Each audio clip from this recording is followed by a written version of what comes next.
방대한 지금 문제가 발생하고 있는데도 불구하고 우리 책임 있는 주체들인 정부와 여당이 이 회의에 참석하지 않는다는 것은 국회 무력화이자 국민에 대한 무책임한 태도라고 생각합니다.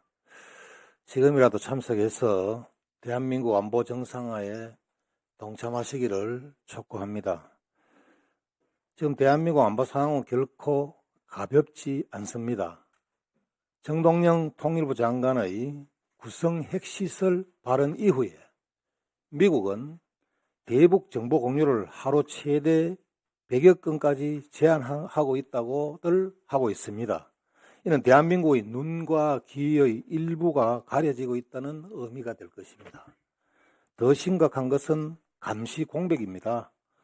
우리 군 정찰 위성의 한반도 재방문 주기는 약 2시간입니다. 단독 자산만으로는 최소 2시간 단위 공백이 발생한다는 뜻입니다. 그래서 한미 정보 공유가 필수적인데 지금 그것이 흔들리고 있다는 사실입니다. 정보 제한은 외교 문제가 아니라 안보 태세의 악화입니다. 저는 이번 사태를 단순한 발언의 논란으로는 보지는 않습니다. 한미 간 갈등이 누적된 결과라고 생각됩니다. 그동안 정부는 한미연합훈련, 9.19 군사합의, DMZ, 서해훈련, 전자권 문제, 오산기지 압수수색 등에서 동맹과 반복적으로 마찰을 빚어왔습니다. 특히 주한미군 사령관은 선택적 정보 공개는 동맹에 도움이 되지 않는다고 했습니다. 또한 9.19 군사합의 보고는 대비 태세를 제약한다고 했습니다. 또 전자권 전환에 관해서는 정치적 편의주의가 조건을 앞서서는 안 된다고 밝혔습니다. 이는 단순한 의견이 아니라 동맹의 계속된 공개 경고일 것입니다. 그런데 이재명 대통령은 미국의 기밀 누설 전제 주장은 잘못이라고 했습니다.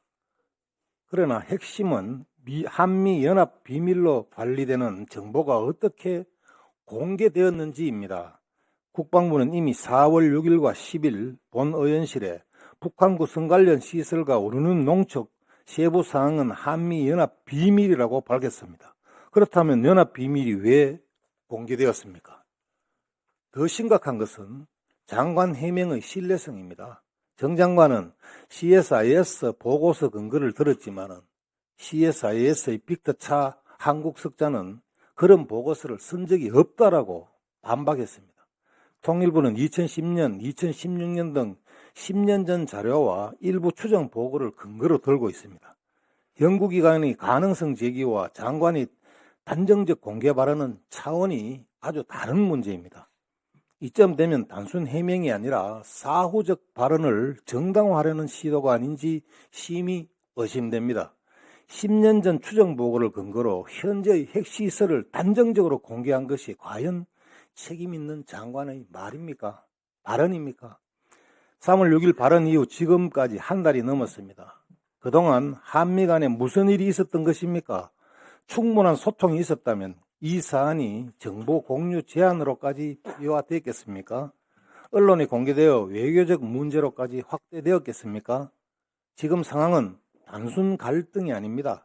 대북 감시 공백, 연합훈련 신뢰 약화, 전자권 전환 논란, 주한미군 역할 변화 가능성 등 한미 동맹을 기반으로 한 대한민국 안보 구조 전체가 흔들리고 있다는 것입니다.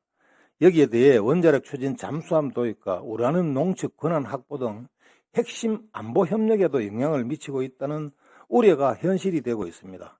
동맹 신뢰가 흔들리면 전략적 안보 협력도 흔들릴 수밖에 없습니다. 그런데도 정부는 문제없다, 기밀이 아니다, 상응 조치만 반복하고 있습니다. 이재명 정부는 지금 동맹을 관리하는 겁니까? 아니면 시험을 하고 있습니까?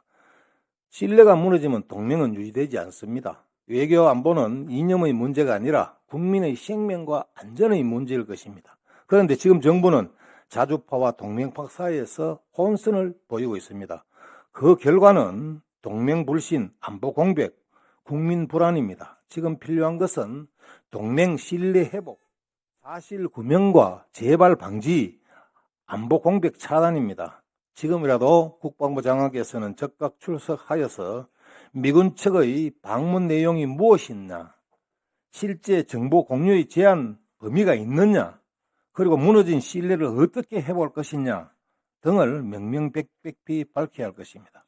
국회 본연의 임무이며 국민에 대한 책임입니다. 거대 여당인 민주당은 더 이상 정보의 안일한 변명과 정치적 이해관계 뒤에 숨어서 상임위원회 개최를 거부하지 마시기를 바라고 지금이라도 참석하셔서 발언해 주시기 바랍니다. 네, 강대식 의원님 수고하셨습니다. 다음은 한기호 의원님 하기 바랍니다.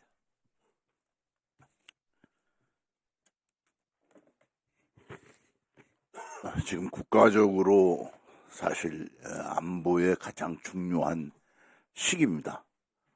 며칠 전 북한이 미사일 발사를 했고, 이 미사일 발사는 집속 탄효로 확인이 됐고, 이걸 북한이 김정은이가 직접 창건했다고까지 보도가 됐습니다. 따라서 이러한 위기 상황에 함께 우리 국내는 어떻게 돌아가고 있는지 한번 슬라이드 한번 봐주시죠.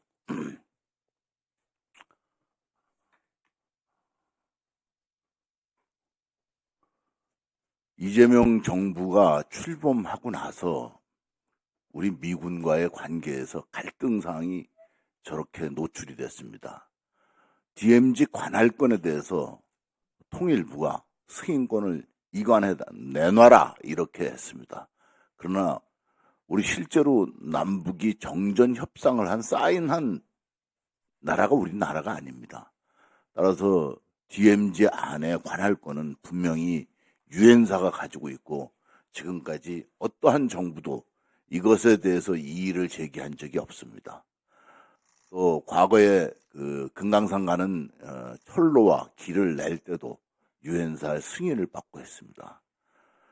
또 한미연합훈련에 대해서도 대화를 이유로 연합훈련 자체를 줄이도록 하고 있습니다. 이것도 말이 안 됩니다. 훈련을 하는 자체를 줄인다는 것은 실제로 대비태세를 약화시키는 것하고 연결되기 때문에 말이 안 됩니다. 대북 제재에 대해서도 인도적인 지원과 민간인 교류는 계속 확대하겠다고 하고 있고, 국제 공조에 대해서는 여기에 대해서 문제가 있음을 나타내고 있습니다. 정보 관리에서도 투명한 정보 공개와 국민의 알 권리를 요구하지만 실제로 보안에 위배된 사항들이 많습니다. 위원장님도 말씀하시지만 9.19 군사 합의도 지금 실제로 복원을 한다면 잘못된 우리의 과거를 다시 한번 또 반복하는 것이 됩니다. 다음, 미국 측 정보 제공 현황을 보시면 탄도미사일 발사 징후에서는 실제로 미국과 일본과 한국이 함께 지금 정보를 공유하고 있습니다. 이것도 우리 북한에서 저고도로 미사일을 쐈을 때는 한국에서 잡을 수가 없습니다. 미국의 제공을 받아야 됩니다. 북한의 부대 이동에 대한 것도 실제로 우리가 받지 않으면 안 됩니다. 현재 이것은 정상적으로 공유가 되고 있는 걸로 알고 있습니다. 핵시설도 미세 활동이 확인이 돼야지만 실제로 어떻게 무슨 일을 하고 있는지 알 수 있기 때문에 이것도 문제가 있는데, 이제 이것도 제공을 안 하겠죠, 앞으로. 또 고해상도 위성 사진에 대한 것도 마찬가지고 신호 정보에 대한 것도 마찬가지입니다. 우리가 할 수 없는 부분들에 대해서 사실은 앞으로 심히 걱정되지 않을 수가 없습니다. 다음, 그럼 북한 핵시설을 보시면은 과거의 영변 핵단지는 이미 사찰 대상으로 오픈이 됐었기 때문에 저 지역에 대해서는 뭐 누가 부정하거나 할 수도 없는 내용들이고, 어떻게 활동하느냐가 체크가 정확히 돼야 됩니다. 강선 시설에 대해서는 저기도 고용량 농축 시설이기 때문에 저것도 이미 한번 오픈이 됐었습니다. 따라서 저 지역에서도 구체적인 활동이 미국이 제공하지 않으면 할 수 없는 사항입니다. 근데 이번에 새롭게 문제가 된 부성 지역에 대해서는 처음으로 금년도에 언급이 된 지역입니다. 저기가 바로 이제 주요 위협으로 보시면 무기화 공정과 연관되어 있고 지하화된 시설이다. 이런 면에서 실제로 저 공개되면 안 될 곳이 공개가 된 겁니다. 또 저 지역은 완전히 비공개 지역으로 되어 있기 때문에 저걸 오픈한다는 자체가 사실 공무원도 인턴 공무원도 안 할 일을 지금 통일부 장관이 한 거죠. 정말 앞으로도 걱정이 됩니다. 이런 면에서 국방부 장관은 인정할 건 인정하고 사과할 건 사과하고 그리고 다시 한미 동맹 체제가 굳건하게 가도록 조치를 하시길 바랍니다. 예, 감사합니다. 네, 수고하셨습니다. 다음은 강선영 의원님 질의하시기 바랍니다.